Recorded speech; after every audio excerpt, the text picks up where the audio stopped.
Hi, everyone. This is Joe, and welcome to the Women of Mind on Purpose group program. I am so excited to bring this program to you. This is going to be a program on manifestation, on the law of attraction.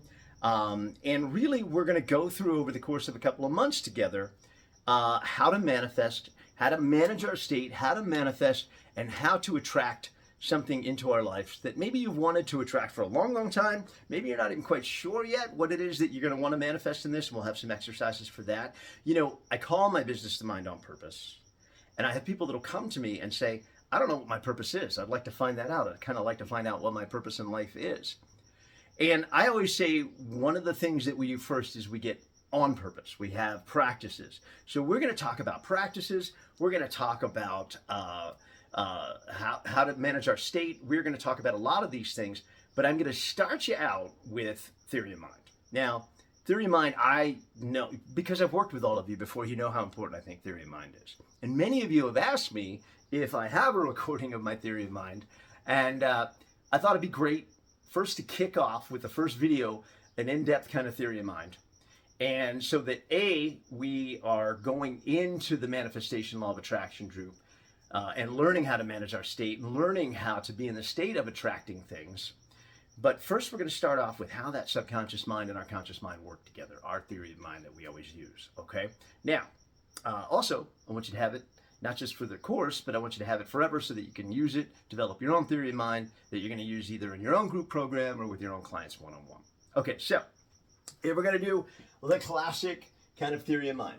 And hopefully all of you have heard this before, but again, many of you have asked me to repeat it for you, okay? So if we're going to do the classic, this is your mind, right? We know we have the classic fight, flight, and you all know how much I emphasize freeze, right? Is that we have these as primal. We are born with these, and this is what I would say is us in survival mode, okay? So in survival mode, the fight, flight, and especially the freeze. I think I've told you all before that the number one word that I hear in my practice is stuck. It's by far, like if we were doing a search engine result or, you know, trending now, stuck would be at the front almost every single week when I have new clients especially. But, you know, I'll get clients coming in or coming back to me again using that word stuck. So we're going to talk about the importance of freeze and not just fight, flight. And then, you know, I add two more F's. And I always joke that this fourth F is a four-letter word that begins with F for procreate the species. Fall in love, of course, right? But we're animals. We're human animals, but we're animals. And so we have that innate drive to not only survive ourselves, right, but to pass our genes on so that we survive as a species as well. And then the fifth F, you'll remember from your hypnotic modalities class, which I also teach, right, is fawn. And we know this is where we get our one-upmanship in using hypnosis with our clients, is this idea of one-upmanship. We evolved to be in small tribes of 150 people. In fact, anthropologists say that if we get bigger than that, typically the tribes would split off. We see this in kind of our cousins, our other primate cousins, bonobo monkeys, chimpanzees. If the tribe gets too big, they will break off into either ally packs, sometimes rival packs, but they'll break off and form another tribe. So we weren't evolved to be in cities of 5 million people or 50,000 people or have 1,000 Facebook friends that are liking or commenting on our stuff all the time. Or maybe they're not sticking with our tribe politically, religiously, things like that, and you see a lot of that aggravation go through on social media because we have in modern times this idea of tribalism in politics and religion and things like that.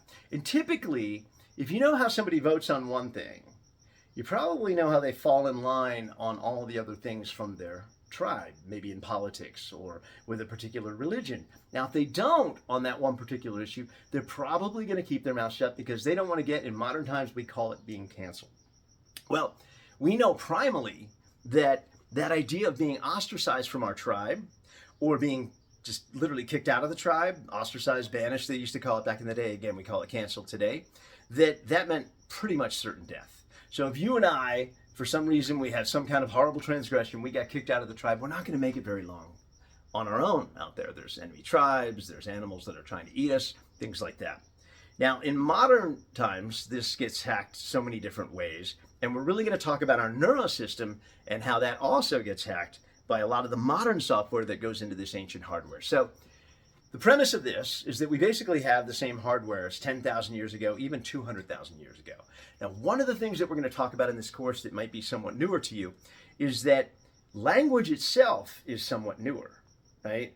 I mean, when you think back 6,000 years ago, that's when you started to have cuneiform, that's when you started to have hieroglyphics, but the written language and even language itself is so much newer to us as primates, as a human animal, than, let's say, our other the other senses, what we see, what we hear, what we taste, what we, feel, and that idea of feeling, right? And so the concept of language is going to be very interesting as we get deeper into the course and we start talking about things, suggestions, affirmations, things like that, right? And we'll get into this deeper in terms of how we can use this in, let's say, a theta state, or how we can use this in, a state where we can actually change out some of our subconscious programming. But for right now, to get back to theory of mind, right? Let's say you and I are out on the savannah or whatever. We're out there hunting and gathering, and we have a lousy day. We don't hunt anything. We don't gather anything. It's getting late. The sun's getting low. And I say, look, let's say your name is Janet. I don't think we have any Janets in the group, so I'll use Janet. So Janet, let's go. Let's get back to the tribe. Maybe somebody else had a better day. Maybe they'll share. But if nothing else, we can sit around the fire, hear the stories, be around our family, be around our tribe. And so what we're really looking for, maybe we don't know this as hunter-gatherers, but we know this now from our training, is we are looking for that really good feel-good, the neurochemicals like serotonin, the connection chemical, that connection of purpose, and the oxytocin chemicals, right? The chemicals of love. And that could be self-love, that could be eros love, right? A partner, that could be agape love, the whole troop. But we want to go back and we want to get back to our tribe and feel safe, right? And we also want to feel connected and feel on purpose. And so you say, that's a great idea, but I'm really thirsty. We've been out here a long time. Let's get some water, let's get hydrated, and then we'll find it. So now I agree, and now we're looking for a watering hole. We were hunting, now we're looking for a watering hole. It can be any watering hole. It can be our tribe's watering hole or just water. So we might be looking for specific signs, or we might be looking for general signs of water. What we're really looking for are familiar, or what we would call known associations, things that we recognize that literally tell us, figuratively and literally, that we're on the right path towards our goal, towards what it is that we are going for. And as we get into goal setting, as we get into manifestation, this is going to be really, really big, because typically what you're trying to manifest is something you don't have right now. So it's an unknown to you. So we're going to talk about how we connect the knowns. We know from our training how we can change out knowns, but we're really going to talk specifically about how we connect knowns and therefore the good neurochemicals or the good feeling getting in a positive state where we can be magnetic, where we can be attractive, where we can attract that thing that we want that is actually an unknown for us, and how we can get past any resistance to that as well. Okay? So now, what are we looking for that are knowns? We might be looking for sign specific to our tribe. Oh, there's our tribe symbol on that tree. There's those 3 palm trees, right? Remember those. There's that mountain that looks like grandfather snoring. Whatever it is. Or it could be more general signs of water. Things getting muddier, things getting greener, animal trails, sounds of water, smells of fresh water. And so every little known association that we are on the right path, we're going to get a hit of dopamine. Now, we know that gets hacked so many different ways, right? With social media, with gambling, with drugs that are much stronger than anything else, with pornography. That dopamine hit can really, really be hacked by a lot of the technology of modern society. But this actual stuff that we're talking about is very, very primal. So now let's say we get to the watering hole and it's perfect, right? It's blue and lush and we're just laughing and splashing and drinking up. Then we'll get a huge rush of dopamine that is telling us, nice job, right? Now, one more thing that we want to talk about with dopamine. Dopamine is not just a pleasure chemical. It's not just a reward chemical. Okay, dopamine literally turns into norepinephrine, adrenaline. So it turns into motivation. And so when we are moving forward, it is motivating us, keep going. You're on the right path towards your goal, towards your manifestation, towards your watering hole, if you will. Okay. Now, if we get there and it's lush, we'll get a huge rush of dopamine as a reward that says, nice job. Now, I'm using air quotes because it's really telling us you made a good decision. Now, whether or not the watering hole is lush or not is not really our decision. But what it's telling us is you are getting rewarded for making a good decision based on survival. Now, if we get there, the enemy tribe's there, it's poisoned, it's dried up, we can't drink it, we'll have a crash of dopamine that honestly is going to make us feel pretty lousy, right? And the goal there is to say, you can't keep making bad decisions like this. You will not live. You're not going to survive if you keep following things that lead to dead ends. You don't have any food, you didn't hunt so great today, you're not getting any water. So that dopamine crash is really designed to make sure that we don't keep doing that so that we survive. Hopefully that makes sense so far. Good. Okay, now, here's the one thing that frustrates me about the way I see some people doing theory of mind, is these knowns and these unknowns are not good or bad, right? They can be good or bad, either one, right? So you can have a known that's good or bad. You can have unknowns that are good or bad. But we will move towards the devil that we know and away from the angel that we don't. And I'm going to explain why that is right now, okay? In terms of we equate the knowns with safe, right? But one of the big things that I always talk about is if you just equate these as good, right? This known is not necessarily good. So for example, when I work with somebody that's been abused or had an abusive relationship, you know, if their entire life is their known is that they've been abused, they're going to keep moving towards that until we swap out those knowns, right? Until we swap out having a loving relationship, a great partner, somebody that's going to treat you fantastic. We want to make that a known, okay? Because we are going to equate these knowns with safe. And I'll explain this, right? So let's say we're at the watering hole and we drink up and we're about to leave. And can you guys read that? That's safe.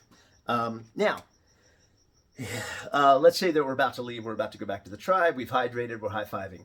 Now all of a sudden, 20 warriors come up over the hill on the left-hand side.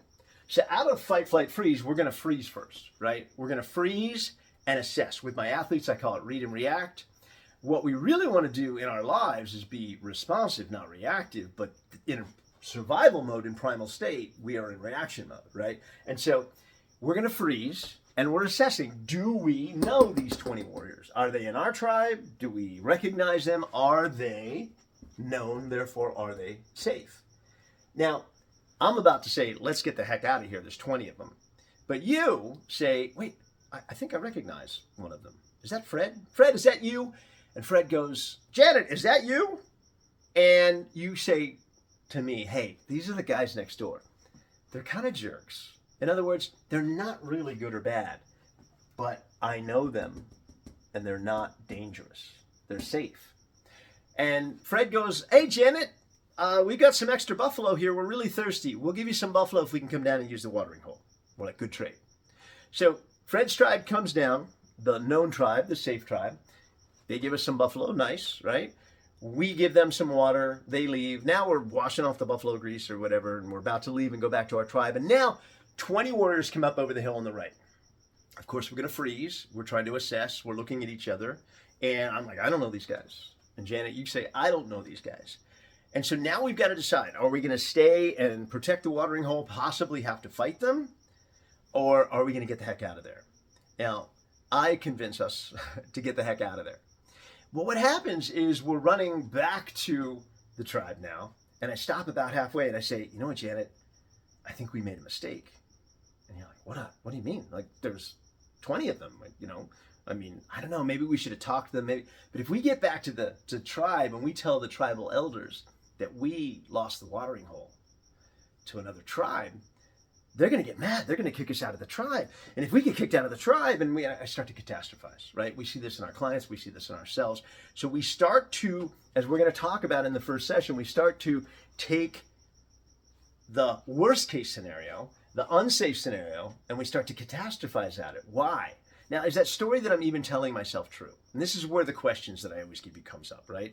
Is this story even true? So the first question that we're going to go over in the first session that you've all gone over with me before is this story true? Is the story that we're telling ourselves true, right? So is this even true?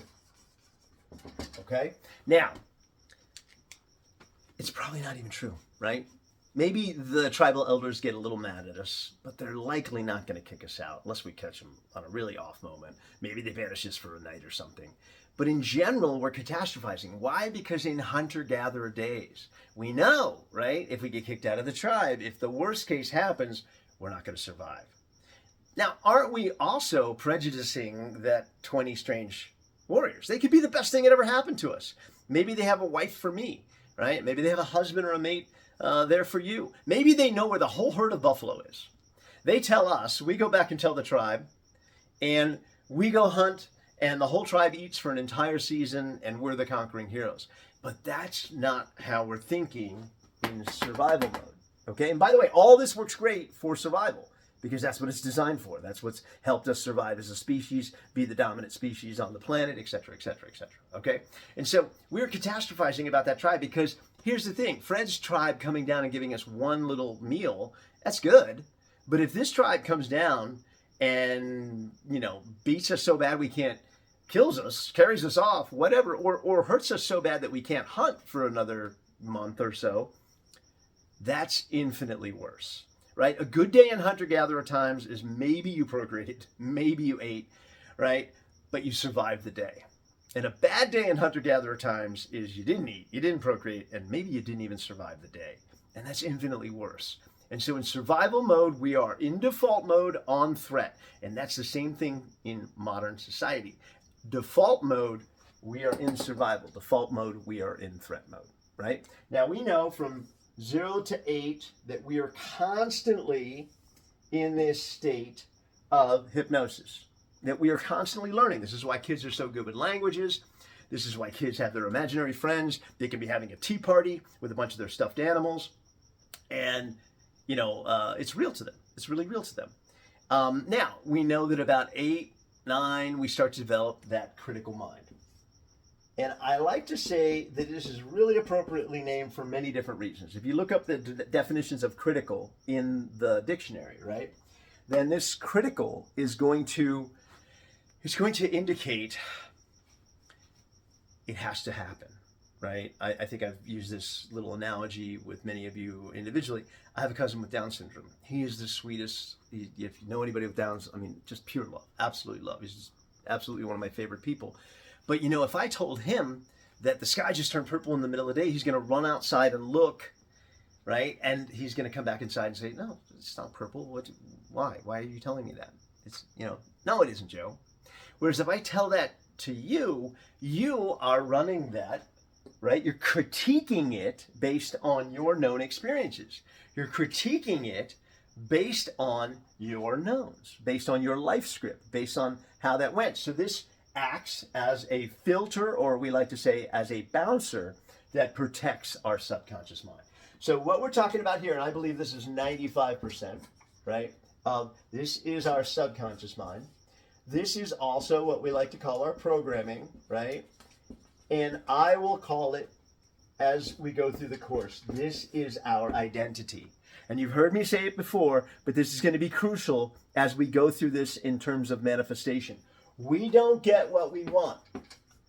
Our conscious mind, okay, is what we want. It is our desires. We know it is our willpower. It is our reason. It is our logic, okay? This subconscious mind is our programming, our identity. We don't get what we want. We get who we are. And what we're going to be doing in the process of this, not only manifesting what it is that you want, but we want to create a better version of ourselves, a higher version of ourselves. It's not that you right now are not amazing. I love you all. You're all amazing. But we all want more. We all deserve more. And that's what this class and this course is all about, right? Is raising our vibration, magnifying, right, our vibration, magnifying our frequency, our resonance, so that we can attract and manifest the goals that we want. And once we know how to do this once, and once we do this in this class, we can do it again and again and again, okay? So now, when we decide to make a change. So let's talk about, let's say that woman, right, who's been abused. She says, I want a loving relationship now, right? But this critical mind acts like a bouncer, and the subconscious mind we can consider the VIP room. And so a bouncer's not a dumb guy, but a bouncer's got very simple instructions. Don't let anybody into the VIP room that you don't recognize or that's not on the VIP list. And so that woman brings that concept, this new idea, I'm out of this bad relationship. I want to get into a loving relationship. She brings that idea, and the bouncer goes, I'm sorry, honey, but you're not on the list, and I don't recognize your friend. In fact, you look like this cute little girl that hired me when you were 8, but I don't even recognize you. And so this concept, this critical mind, the bouncer will then kick it out. So we know that within hypnosis, what we're doing in meditation, in plant medicine, is we're getting that critical mind. So when we say sleep, right, we know that we're not going to sleep, but I like to think that we're putting that critical mind aside. We're putting it to sleep. We're putting the bouncer to sleep, and we're sneaking in. Now, if we just sneak into the nightclub, they're going to come and get us, right? They're going to come and get us out eventually. So not only do we want to, in theta, sneak past that critical mind, we also want to perform our daily tasks that are solidifying the changes that we make. And this is that part in the script that a lot of you have seen that HMI has, right? You're going to work with the 12%, I'm going to work with the 80%. Together we're going to have total effectiveness. Again, I believe it's more like 5 and 95%, but the percentages are probably different for each person. And I'm not so worried about the percentages as much as you understand that we're going to be giving practices, things that we're going to be doing, habits, how we develop a morning practice, how we develop an evening practice. We're going to be talking about a gratitude practice. We're going to be talking about a lot of different things that we can do that literally change our state at any given time, right? Whenever we need to change our state and bring our frequency, our vibration up, right? Bring it back up again. I think I told many of you I just attended the Joe Dispenza weekend. And we're going to be incorporating some of that because, again, it's just so congruent with our training and so congruent with the way that all of us are really looking at this idea of law of attraction and manifestation and transformation. But one of the things he said at the very beginning, very similar to my, you don't get what you want, you get who you are. He said, you cannot attract something that you feel separate from. And this goes back again to that concept of many of the things that you are going to want to manifest. Well, let's face it, probably anything that you want to manifest that you don't have right now, it's an unknown to you. So for example, let's say you want to manifest a $100,000 or 6-figure hypnosis / coaching practice. For many of you, that's not a known right now. And so if that's not a known to you right now, then basically it's gonna get kicked out right here, right? So how do we're gonna talk a lot about how we can attract the feelings of having what we want. You know, I'm a big Neville Goddard fan, right? I didn't even plan this, but I got Joe here and Neville right here. But Neville Goddard talks about this idea of coming from the wish fulfilled, coming from the feeling of the wish fulfilled. So a big thing is that we want to connect some known feelings with the unknowns of having what we want. Okay, and I'm going to explain this a lot more in our in all our sessions, but especially in the first session. But let's stick to the theory of mind for just now, okay? So, this idea that we have something new that we want. So this is survival mode, but it doesn't work really great for change. It doesn't work really great for thrival, right? And so as we bring this new concept in, again, let's just stick with the example that I was using. So this woman wants a loving relationship, a new partner now, but maybe she didn't have that from her father, didn't have that from any of her past relationships. And so that known, she's actually going to equate safe with the abuse, which I know consciously doesn't make any sense, but that's our subconscious programming. And this is why our clients, and this is why it's so difficult, especially as we get older and our programming runs deeper and deeper and deeper. That's why it is so difficult to run, to actually create change, right? So, first thing, let's go back to is this true, right? Now, oftentimes the stories that we're telling ourselves aren't even true. Sometimes they're true. So the next question, you should all know, right, is this serving me? is it serving me? It's never serving you, or you wouldn't feel really crappy about it, or you wouldn't you wouldn't have such a difficult time changing, right? We know that this story that we're telling ourselves isn't serving us, right? But we're not quite sure how to make that change or make that transformation or make that, or swap out our knowns, even with our training, okay? And so, true, is it serving me? Now, let's rewind. Let's go to the saber-toothed tiger that you've all heard me talk about. So let's say that on the way to the watering hole, let's rewind, right? So, is it true? Does it serve me? All of these types of things to set things up, right? All of this to set things up. Now, let's say instead of seeing signs for a watering hole, we see a big fresh tiger print. Now, our reticular activating system, this is that part of our mind that determines what we focus on, what we give our attention to, what our attention goes to, okay? Now that we've seen this fresh tiger print, I don't have to tell you there's tigers around here. We can see the evidence, right? And so now our reticular activating system is set on survival, it's set on threat mode. We're no longer worried about the watering hole. We're no longer really thinking about the tribe. We're really worried about the threat that's imminent. He's around here somewhere. She's around here somewhere. That tiger is around here somewhere. So now, if we start to see the bush over there moving, are we going, oh, that's just the wind? That's just Fred's tribe coming to find the watering hole or whatever? No, we're going, that's a tiger. And so we're going to go, well, first off, we're going to freeze real quick, right? We're going to try and decide, do we need to run right away? Are we going to try and stick together? Now, here's the crazy thing. Let's say that it is just the wind. Let's say that no tiger comes out, or let's just say one of our tribe members comes through the bushes that we're moving back and forth, or it's Fred, or it's just the wind. So here's the crazy thing. Our subconscious mind is then going to link, I see.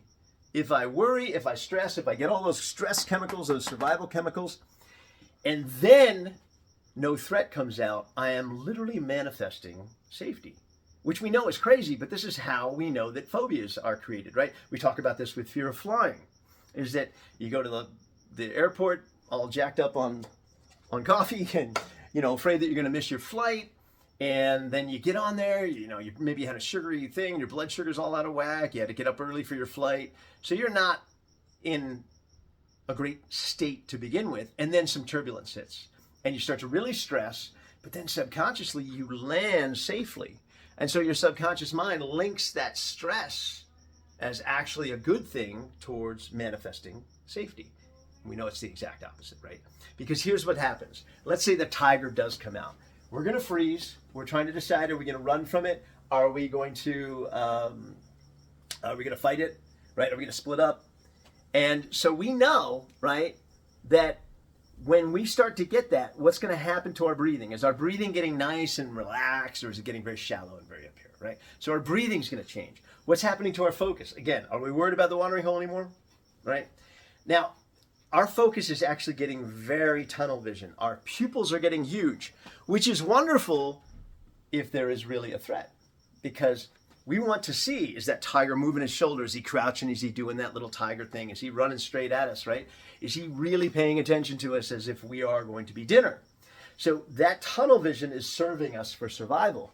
But man, that works horribly. We wouldn't even notice if Fred's tribe came up to help us or our tribe came up to help us. We're not worried. We're not resourced. We're not seeing any other possibilities but the threat, right?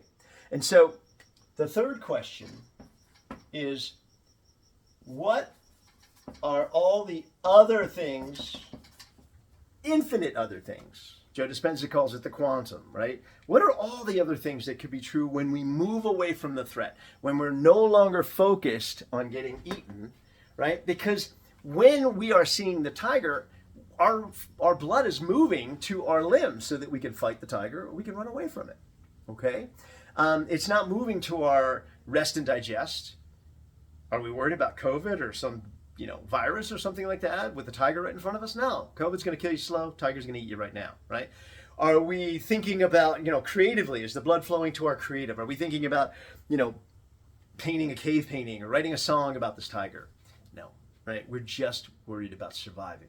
Now, here's a silly question. Let's say we don't move at all. Let's say we just sit there, hint, We're not possums, right? Let's say we just sit there like a couple of morons with a big smile on our face and we don't do anything, and that tiger's hungry, we're going to get eaten. So something deep in our hunter-gatherer mind knows it's stuck, feels worse than even fighting or running. At least we feel like we're doing something here. If we fight them, maybe one of us survives. If we split up, maybe one of us survives. Maybe both of us. But the bottom line is, fighting, fleeing, we're doing something. Standing there, we're not doing anything. And so here's what I would contend, that in modern society, it's not tigers that send us in fight, flight, freeze. I'm not saying we're in a perfectly bubble wrap safe world, but it's a lot different than our ancestors, right? When everything was trying to eat us or kill us. Now, we are in a much safer environment comparatively. Now, again, I know that you can get in some fight, flight, freezes on the freeway, or I'm not saying you've never been in an actual dangerous situation, but in general, it's not the threat to our bodies or our lives that sends us in fight, flight, freeze more often than not in modern society. It is the threat to our identity. Either who we are, right, or who we want to be.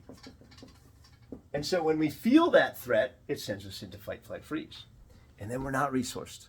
And we're not certainly manifesting what we want or our goals, okay?